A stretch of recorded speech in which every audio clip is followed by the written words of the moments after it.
puesto en incertidumbre también al país en las últimas horas. Presidente, ¿cuándo tomó la decisión de firmar este decreto? ¿Estaba usted consciente de las implicaciones que tendría? Y quisiera preguntarle si de alguna manera usted se daba cuenta de que esto rompía el curso habitual de la democracia en el país. Esta es una decisión de un calado muy profundo, que no se la toma en un minuto ni en un día. Es un proceso de reflexión de varias semanas, por no decirle de varios meses, mirando una actitud belicosa de los opositores, quienes se dieron por plantear un juicio político acusándome de un delito que no existe en el Código Penal ecuatoriano, que es peculado por omisión, y sobre todo sin fundamentos, sin pruebas ni testigos, y tratándose de unos contratos de una empresa pública que fueron firmados en el gobierno anterior. Realmente una barbaridad que fue tomando cuerpo, fuerza sobre un discurso que veía el programa Conclusiones de CNN en español, y Fernando del Rincón hacía una observación muy clara. La intervención de los asambleístas era de todos los temas más variados, menos del motivo del juicio político, del peculado por omisión. ¿Por qué? Porque no tenían pruebas y no tenían fundamentos. Por eso no hablaban de eso, sino de la gestión del gobierno, de cómo se peina el presidente, de cómo se viste el presidente, si me cae bien, si me cae mal. Temas absolutamente subjetivos que no están contemplados en la Constitución. ¿Eso le indignó, presidente, escuchar todo un día de reclamos, de acusaciones, a nombre también de la inmunidad parlamentaria de los legisladores? No es un tema de indignación personal de un día. Es un tema institucional donde iban en contra de la presidencia de la República, en contra de la democracia y en un bloqueo permanente al gobierno, produciendo esta crisis política que trajo efectos como un alto nivel de riesgo país que afecta realmente a la economía ecuatoriana.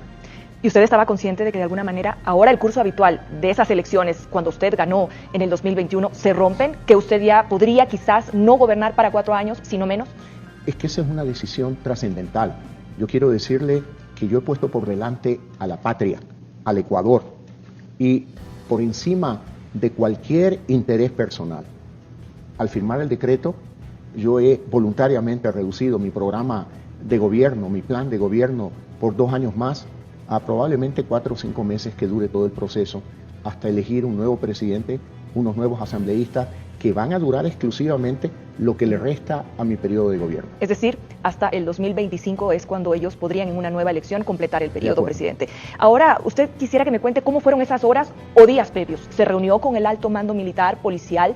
¿Usted sabía que contaba con ese respaldo importante para firmar este decreto constitucional? El principal respaldo que yo sentí es de la opinión pública ecuatoriana. Los ciudadanos de a pie, en la calle, en los restaurantes, en las universidades, hasta en las iglesias decían: hay que terminar con esta asamblea de tan baja calidad, una popularidad no mayor al 4%. Es una asamblea que cayó en desprestigio y censurada y cuestionada por la mayoría de la sociedad ecuatoriana. Fíjese usted, hoy el decreto de disolución de la Asamblea Nacional, que vale la pena señalar que es un artículo de 148 de la Constitución que habla claramente sobre la facultad que tiene el presidente de la República de disolver la Asamblea Nacional por una vez en los 3 primeros años de gobierno, a su juicio, como lo dice claramente este artículo 148, por 3 motivos: arrogación de funciones, obstrucción del plan de gobierno o por crisis política y conmoción interna. ¿Qué pasaría si la Corte Constitucional, con estas acciones de inconstitucionalidad que están presentando algunos legisladores de oposición, le dice: no hay conmoción, no es legal el decreto que se ha firmado? Mire, yo quiero decirle algo. Cualquier ciudadano tiene derecho de apelar esta decisión ante la Corte Constitucional, pero la ley es muy clara. Esta es una facultad que tiene el presidente de la República. Este es un artículo de la Constitución. Yo quiero dejar muy claro que mi decisión se enmarca dentro de este artículo. Y a leerlo, no lo voy a leer en esta entrevista completamente, pero se puede revisar en Google Constitución del Ecuador, el artículo 148, y usted puede ver que la redacción es muy objetiva. No tiene espacio para ser interpretado este artículo. Por lo tanto, la Corte Constitucional, que además en la sentencia admitiendo el juicio político por una mínima posibilidad real, como lo dijeron, señaló también en uno de sus párrafos que el presidente conserva el derecho de aplicar la disolución de la Asamblea Nacional a través de este artículo 148. El vocero del Departamento de Estado de Estados Unidos decía hoy que respetaba la decisión suya y, por ende, la voluntad de los ciudadanos en el futuro. ¿Usted tuvo un acercamiento con la Casa Blanca días previos a firmar este decreto, con la embajada estadounidense? No he tenido una relación con la Casa Blanca. En mis diálogos con el embajador de Estados Unidos, como con otros embajadores de otros países amigos, pues obviamente salía el tema y conversábamos y de alguna forma les explicaba que mi intención era ir a la Asamblea Nacional, defenderme personalmente y luego vendría cualquier decisión como la que adopté a las 7 de la mañana del día de hoy. ¿No esquivó el juicio político, presidente? No, yo no esquivé el juicio político. Yo quise ir a defenderme porque soy inocente, porque no he cometido peculado y porque de manera abusiva pretendían destituirme sobre la base de unos contratos suscritos en el gobierno anterior. Presidente, ¿podrá cumplir usted en tan pocos meses con las demandas ciudadanas? Hay sectores que dicen que no los ha escuchado en estos casi 2 años de gobierno, que el aumento de la violencia se le ha salido a usted de las manos. Un país angustiado por la inseguridad, presidente, y ahora con la incertidumbre de una disolución legislativa y de un futuro de adelanto de elecciones, al menos en el corto plazo. Hoy, que convoqué al gabinete a todos los ministros y principales funcionarios del Estado, les dije y les planteé un desafío. Tenemos que hacer en 5 o 6 meses lo que nos tocaba hacer en los próximos 2 años. Y créame, como lo dije ayer en la Asamblea, en los 2 primeros años de mi gobierno llevamos a cabo algunas metas y objetivos, como fue el plan de vacunación, que fue respetado por toda América, porque fue un plan muy eficiente de vacunación. Vacunamos al 52% de la población ecuatoriana en 100 días con 2 dosis. Importante para reactivar la economía, para generar empleo, para sacar 1.100.000 ecuatorianos de la pobreza, para consolidar las finanzas públicas, para fortalecer la dolarización, para invertir en 16 unidades educativas en apenas 19 meses de gobierno, en 4 hospitales nuevos en 19 meses de gobierno, en 15.000 soluciones habitacionales en 19 meses de gobierno. Por lo tanto, le digo algo, que quizás me olvidé de decirlo en la Asamblea ayer. Construir escuelas, carreteras, hospitales, quizás lo hace cualquiera. Lo que no hace cualquiera es luchar contra las mafias de las drogas y de la corrupción. Y ayer en la Asamblea fui muy claro, advirtiéndoles que yo no quiero creer que quizás me plantearon el juicio político por haber incautado 420 toneladas de droga, el equivalente a 5 veces el promedio de los 2 gobiernos anteriores. 15 años en haber luchado contra la corrupción de los seguros. Yo tuve que liquidar una compañía de seguros pública alrededor de la cual se desarrolló una trama de corrupción en los últimos 15 años, que implicaba un gasto de 250 millones de dólares, que nos los hemos ahorrado ahora, gastos en primas de seguros anuales, en luchar contra la corrupción del sistema de seguridad social de la Policía Nacional, que fue asaltado hace unos 7, 8 años atrás en 900 millones de dólares y mi gobierno recuperó 340 millones de dólares para los policías. Sin embargo, presidente, usted reconoció esta mañana durante esta cadena nacional que ha cometido errores, que ha tenido errores. ¿Qué hará para corregir esos errores en tan poquito tiempo? Y cómo decirle a la gente que pueda confiar en que lo podrá hacer, porque lo que también prima ahora es la desconfianza de lo que pudo haber pasado en 2 años y no pasó, pero podría pasar en unos meses. En los 2 primeros años ha pasado mucho en el Ecuador, pero obviamente yo tengo que aceptar que mi gobierno no ha sido perfecto. Sin duda alguna, al criterio de algunos ciudadanos, mi gobierno ha cometido errores y yo tengo que prometer rectificar esos errores. Hoy de mañana en el gabinete les decía, tenemos que tener perfectamente claro que los ciudadanos tienen razón. ¿Cómo tender puentes en un país tan dividido, tan polarizado, presidente? Bueno, abriéndonos al diálogo. Me he pasado todo el día conversando con distintos sectores de la sociedad ecuatoriana. He tenido una reunión muy constructiva con más de 50 embajadores acreditados en el Ecuador, a los que convoqué para explicarles que esta decisión, en el caso ecuatoriano, es constitucional y legal, absolutamente legal. Por lo tanto, aquí no hay ningún atropello a la Constitución. Lo que nosotros estamos haciendo es lo que manda el artículo 148 de la Constitución. Pero vamos a un sector que es súper importante también, presidente, el sector indígena. Un sector con mucho fraccionamiento y que ha tenido mucha resistencia durante estos casi 2 años de gobierno. El movimiento indígena ha dicho hoy, Leonidas Issa, que no descarta movilizaciones y por ahora pide mantenerse vigilantes a las bases indígenas en sus provincias. ¿Cómo sanará, presidente, esa herida profunda con el movimiento indígena? Esa herida que le ha costado movilizaciones en las calles, mesas de diálogo que no fueron lo que se esperaba hace meses atrás. Ana María, si usted le hace una pregunta al señor Issa, ¿por qué tanta animadversión con Guillermo Lasso? Probablemente no da una sola razón. En mi gobierno no hemos tomado decisiones que golpeen al sector indígena, todo lo contrario. En el primer mes de gobierno impulsé un proyecto de agua, Chiquicagua, en la provincia de la Sierra Central de Tungurahua. Ese es un proyecto que va a beneficiar a las comunidades indígenas de la provincia de Tungurahua. Por lo tanto, nuestra política pública ha sido orientada hacia los más pobres, los más necesitados. Créditos al 1% de interés, que no existe en el mundo. Crédito más barato que en Ecuador, que lo hemos dado a más de 90.000 beneficiarios, 70% mujeres, en los sectores rurales del Ecuador, sectores urbanos también, en la agricultura, la ganadería, el comercio, la pequeña industria. Esa ha sido nuestra visión. Y también, si me lo permite, en el primer día de gobierno iniciamos un proyecto que es un proyecto de lucha contra la desnutrición crónica infantil. El Ecuador es un país con el indicador más alto de desnutrición de los niños hasta los 2 años de edad.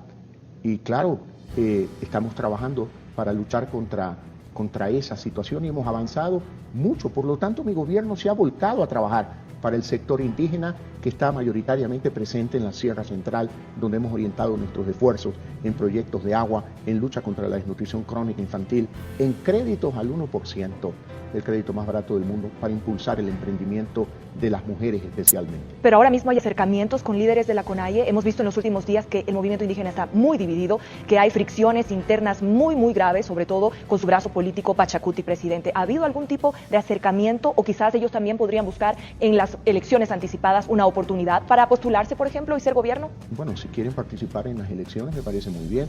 Eso es lo democrático. Lo que no es democrático es lo que hicieron en junio del 22. Entrar a la ciudad de Quito, paralizar el país, producir pérdidas por más de 1.200 millones de dólares a la economía ecuatoriana. Si ellos quieren participar en elecciones, tienen todo su derecho, me parece muy bien. Ahora, yo no quiero entrar a analizar sobre divisiones o no divisiones en el sector indígena. Yo respeto y que ellos solucionen sus problemas.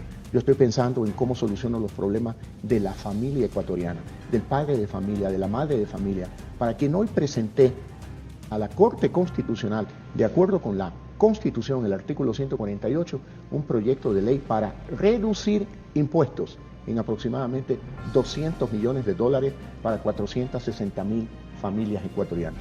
Presidente, es imposible preguntarle sobre uno de sus principales opositores y líder del movimiento opositor en la Asamblea que estaba promoviendo el juicio político en su contra, el expresidente Rafael Correa, que dijo el día de hoy a CNN que tras la firma de su decreto de muerte cruzada, el mejor escenario es que usted sea vencido en las elecciones adelantadas. ¿Usted participará nuevamente en elecciones, presidente, como candidato? ¿Se postulará nuevamente a la presidencia?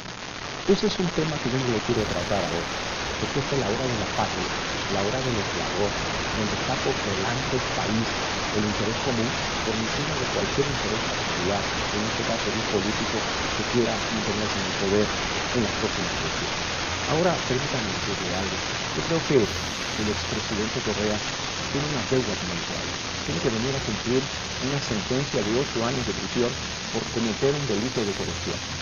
Y él no quiere enfrentar a la justicia y se mantiene en el exterior haciendo gala de una inmensa cobardía. ¿No se está allanando el camino, presidente, para el retorno del correísmo? Hay algunas voces que dicen que esta muerte cruzada decretada por usted está permitiendo adelantar el camino para que ellos puedan regresar al país, para que incluso desde la justicia se puedan mover algunas fichas. Miren, Ana María, si alguien le ha ganado al correísmo soy yo. Le gané en el 2017, donde tuvieron que hacer fraude para no permitir que yo acceda al poder. Y luego le gané en el 2021, donde no les quedó ya más que reconocer la victoria limpia y transparente con la que yo llegué al poder. Por lo tanto, yo les he ganado 2 veces. El dicho popular dice, no hay 2 sin 3. Presidente, pero el panorama dentro del Consejo de Participación Ciudadana ahora, y es imposible no preguntarle sobre esto, es de que se podrían tomar otras instituciones ante la evidente cercanía que tiene, por ejemplo, el presidente del Consejo de Participación Ciudadana con el expresidente Rafael Correa, fue su abogado defensor en casos cuando él fue presidente. Esto podría cambiar quizás ese futuro en medio de un llamado a elecciones adelantadas, un Consejo de Participación que podría renovar de alguna manera las cabezas de las principales instituciones de control del país. Déjeme decirle algo, Ana María. La decisión de disolver la Asamblea Nacional, de acuerdo con el artículo 148 de la Constitución, es precisamente para detener un plan donde primero venían por mí, luego por la fiscal, luego por el contralor, por el procurador y por más instituciones del Estado. Al haber disuelto la Asamblea Nacional, ha perdido efectividad este macabro plan para tomarse el control de las instituciones del Estado, para producir impunidad y viabilizar el retorno de un presidente que ha sido sentenciado por corrupción por la Corte Nacional de Justicia y que no quiere cumplir con la pena establecida de 8 años de prisión. Entonces, un macabro plan desde la justicia. No, un macabro plan desde lo político. ¿Con el Consejo de Participación Ciudadana? Utilizando la Asamblea Nacional. Y eso es lo que hemos impedido al disolver la Asamblea Nacional. Pero, presidente, ¿no le preocupa que si se quitó de encima a esos asambleístas que usted dice estaban obstruyendo su gobierno, ahora hay esa posibilidad de que el Consejo de Participación Ciudadana, que ha sido un consejo tan polémico, tan complicado de manejar, pueda entonces emprender ese plan macabro del que usted habla, que solamente se traslada de la Asamblea al Consejo de Participación? Que no lo puede hacer porque hay funciones que son exclusivas de la Asamblea Nacional, que no pueden ser asumidas por el Consejo de Participación Ciudadana. Pero cambiar fiscal, cambiar superintendentes. Por ejemplo, ¿cuál era el camino que pretendían para cambiar a la fiscal? Un juicio político. Y tenían los votos para llevar a cabo también un injusto juicio político. Por lo tanto, el Consejo de Participación Ciudadana no puede llevar a cabo un juicio político para cambiar a la fiscal. Presidente, cuando usted era candidato, yo lo entrevisté y usted me decía, voy a tender puentes con las minorías del país, con las comunidades LGBTIQ, entre otro tipo de grupos sociales. Sin embargo, también generó mucho rechazo y mucha resistencia a su gobierno cuando usted envió ese recurso a la Corte Constitucional sobre el tema, por ejemplo, del aborto. Un poco les decepcionó a estos sectores, presidente, y usted dijo que sus preceptos personales no se impondrían a los de un mandatario que tiene que gobernar para todas las minorías y para todos los sectores sociales. ¿Cómo va ahora a solventar esta resistencia o esta decepción que pueden tener estos sectores? Ana María, yo cumplí lo que dije y respeté el fallo de la Corte Constitucional. Ahora déjenme hablarle de otras minorías, aquellas minorías que les preocupa el medio ambiente. La agenda de mi gobierno en materia medioambiental ha sido muy agresiva. Hace 2 semanas acabamos de concluir un proceso de canje de deuda por conservación por $1.600 millones. Es el monto más alto de canje de deuda por conservación en la historia de la humanidad, no solo del Ecuador. Lo dije claramente y hemos cumplido, ampliando la Reserva Marina de Galápagos a cerca de 200.000 kilómetros cuadrados.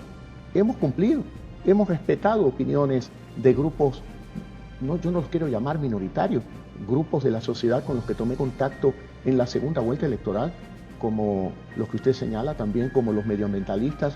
Probablemente hay cosas que sin duda alguna no he cumplido y que tengo que rectificar y cumplir, por ejemplo, con los animalistas. Presidente, ¿cuáles serían esos principales errores que usted reconoce? Usted me dice en general, pero mire, ¿cuáles, por ejemplo, serían los de inmediata rectificación? Le quiero decir algo. Cuando yo asumí el gobierno el 24 de mayo del 2021, la economía pasaba por un problema muy, muy serio. Asumí un país que tenía un déficit fiscal equivalente a casi 8 puntos porcentuales del Producto Interno Bruto. Tenía que concentrarme en poner en orden las finanzas públicas y quizás ese objetivo me llevó al concentrarme en esas metas y descuidar otras.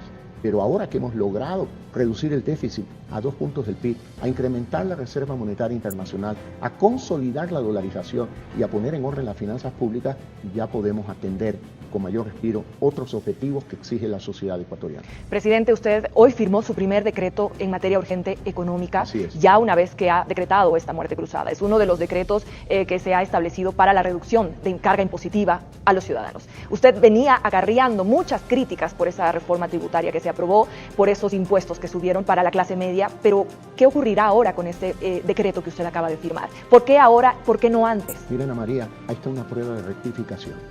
Sin duda alguna, el proyecto de ley que envié a la Asamblea Nacional en diciembre del 2021 tenía por objetivo poder debatir con la Asamblea y hacer ajustes al proyecto que envié.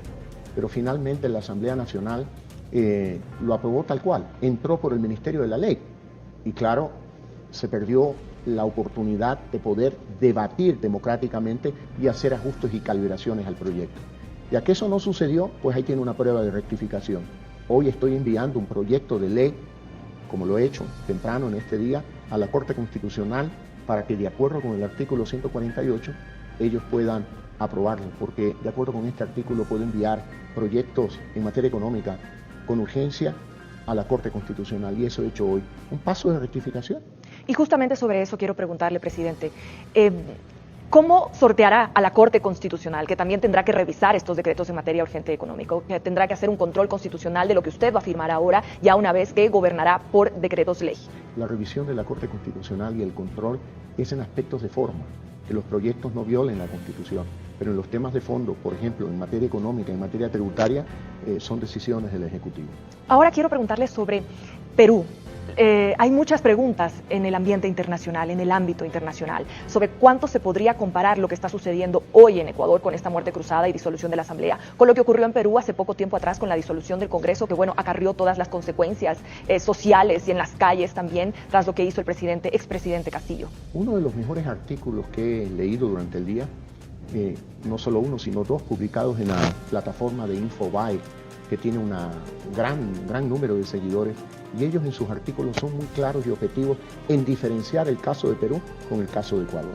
En el caso de Ecuador, nuevamente, me permito enseñar este cartel con la redacción del artículo 148 de la Constitución, que permite claramente al presidente o presidenta de la República disolver la Asamblea Nacional cuando a su juicio ésta se hubiera arrogado funciones que no le competen o si de forma reiterada o injustificada obstruye la ejecución del Plan Nacional de Desarrollo o por grave crisis política y conmoción interna. Yo no me voy a meter ni con el Poder Judicial ni con ningún otro poder como el electoral en el Ecuador. Yo respeto la autonomía.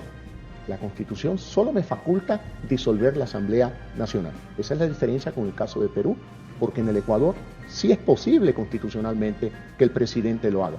Por otro lado, usted ha visto el país. Usted ha visto la capital totalmente tranquila.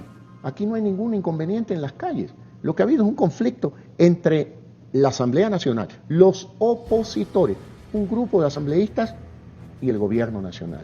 Pero si se calientan las calles en los próximos días, hoy es el primer día, como que la gente y los sectores lo están empezando a procesar. Esta es una figura constitucional que se activa por primera vez desde la Constitución del 2008. Ana María, no se tiene por qué calentar las calles, porque lo que yo he hecho hoy es aplicar un artículo que se contempla en la Constitución. El país está en calma, no hay ningún problema. Hay actividad económica normal. Lo que yo he tratado es con esta decisión de poner fin a un conflicto político que estaba de alguna manera deteniendo el crecimiento económico, la generación de empleo, la promoción de inversiones, la lucha contra la pobreza. Y ahora es otro momento donde recuperamos la esperanza de un país que puede avanzar sin el obstáculo de una asamblea que cayó tan bajo, a criterio de la mayoría de los ciudadanos. Mire usted, mirando encuestas en redes sociales, el decreto de disolución de la Asamblea Nacional, conocido coloquialmente como la muerte cruzada, tiene una popularidad de más del 73%, lo cual le dice claramente por qué camino va la opinión pública del Ecuador. Y que la gente no va a ir a las calles a pretender que los asambleístas sean restituidos por esa tan baja popularidad de los legisladores en el Ecuador. Pero hay quienes le dicen, bueno, ok, este artículo constitucional lo ampara para poder decretar la disolución de la Asamblea, pero ¿qué pasa con lo que se viene, con los efectos de esto, el impacto que pueda tener en la economía, en el ambiente internacional de negocios, en la productividad del país? ¿Cuál podría ser ese impacto que usted está dispuesto también a asumir? Porque es romper un poco ese círculo normal de la democracia y que ahora tendrá que ser adelantado con unas elecciones. Cuidado con algo, Ana María. No hemos roto el ciclo normal de la democracia. Lo contempla la Constitución, como lo he dicho en esta entrevista, por más de 5 ocasiones. Y luego lo que hemos hecho... Pero usted lo eligieron para 4 años, presidente. Sí, claro. No para 2. Claro. Pero fíjese usted... Eso también es romper la democracia para la que usted le eligieron. No es romper la democracia. Romper la democracia sería hacer algo que no contempla la Constitución. En el Ecuador no se ha roto la democracia. Lo que ha habido, y perdóname que lo diga así, es un acto de generosidad mía de reducir mi periodo de gobierno, lo que falta, 2 años, a aproximadamente 4 o 5 meses. que toma el tiempo de llamar elecciones y posesionar al nuevo gobierno y a la nueva asamblea. Finalmente, presidente, con el tema de lo que fue la causal de juicio político en su contra, el tema del peculado, el delito de peculado, usted ha insistido en su inocencia, pero ¿qué hará ahora, por ejemplo, para el manejo de empresas públicas que han sido prácticamente las más mencionadas en los últimos días dentro de las acusaciones en su contra? Ese manejo de empresas públicas está enmarcado dentro de una ley de empresas públicas, precisamente. ¿Aprobado cuándo? En el gobierno de Correa. Donde se reformó esa ley, ¿cuándo? En el gobierno de Correa. En el gobierno de Moreno, a través de un decreto ejecutivo, se define la estructura de directorios y se establecen facultades de los administradores de las empresas públicas. En su momento, cuando exista una Asamblea Nacional, deberemos presentar el futuro gobierno, o yo, presentar un proyecto de ley para reformar esos artículos y asegurar un mayor control de empresas públicas. Debo decirle algo, en mi periodo de gobierno no hay un solo negociado en empresas públicas. No existe. Usted va a la fiscalía, habla con la fiscal y le pregunta y le dice, ¿usted está llevando a cabo una investigación previa sobre algún caso en empresas públicas en el periodo de gobierno de Guillermo Lasso? Y la respuesta es no, no lo hay. Por eso yo digo, esta es una acusación perversa, que no tiene fundamentos, que no tiene pruebas y que no tiene testigos siquiera. Y ya usted pudo constatar que la intervención de los interpelantes y de los asambleístas ayer era hablar sobre la gestión del gobierno, críticas al gobierno, que pueden ser válidas, pero que no eran justificación para un juicio político. Presidente, le reitero mi pregunta. ¿Va usted para la reelección presidencial? No, ese es un tema que hoy no se lo puedo contestar. ¿Cuál será su próximo decreto urgente económico? Probablemente la ley de zona franca. ¿Qué implica? Que implica atraer inversión extranjera, generar empleo para más ecuatorianos. Gracias, presidente, por esta entrevista.